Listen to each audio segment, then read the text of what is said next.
আজকে থেকে হাজার বছর আগে দাকিয়ানুস বাদশার একটা সভ্যতা ছিল। এই বাদশা ছিল তৎকালীন সময়কার একজন জালেম শাসক। সে তার রাজ্যে শিরক প্রতিষ্ঠা করেছিল, আল্লাহ রাব্বুল আলামিনের তাওহীদকে উঠিয়ে দিয়েছিল। সে তার রাজ্যে নবী সাল্লাল্লাহু আলাইহি ওয়াসাল্লাম, তৎকালীন সময়কার যে নবী আলাইহিস সালাম, তার সুন্নাহকে উঠিয়ে দিয়ে নিজের মন গড়া আদর্শ বাস্তবায়ন করেছিল দাকিয়ানুস বাদশা। তো সেই বাদশার অধীনে থাকা 8 জন বা 9 জন উচ্চ পদস্থ কর্মকর্তার সন্তানকে আল্লাহ পাক হেদায়েত দান করেন,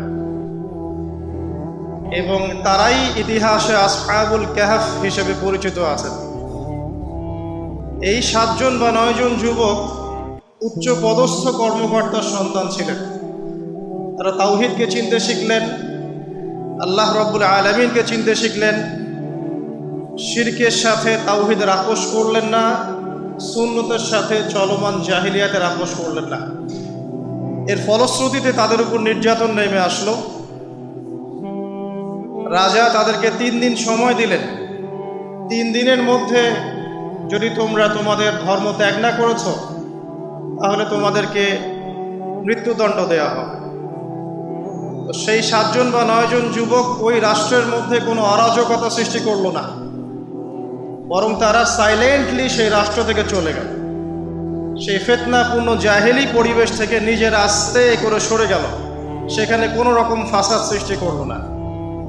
যাওয়ার সময় তারা একটা কুকুরকে সাথে নিয়েছিল, যেই কুকুর বছরের পর বছর তাদেরকে পাহারা দিয়েছে গুহার মধ্যে।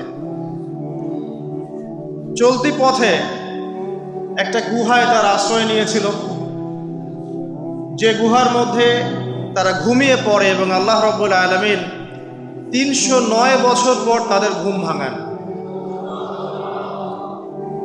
309 বছর পর যখন ঘুম ভাঙলো, তারা ক্ষুধার্ত ছিলেন। একে অপরকে জিজ্ঞাসা করছিলেন যে কেম লাবিথতুম, তোমরা কতদিন ঘুমিয়েছ? একজন বলছিল লাবিথনা ইয়াওমান আও বা'দা ইয়াওম, আমরা হয় একদিন ঘুমিয়েছি বা একদিনের কিছু অংশ ঘুমিয়েছি।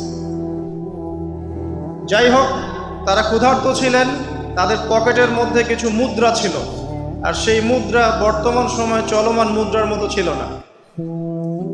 বর্তমান সময়ে যে চলমান যে মুদ্রাগুলো আছে, যেখানে গোল্ড এবং সিলভারের কোনো অনুপ্রবেশ নাই, যদিও বা কোরআন এবং সুন্নায় গোল্ড এবং সিলভারের কয়েনের কথা আছে, তবে পশ্চিমা সভ্যতা এটাকে হারাম করে দিয়েছে।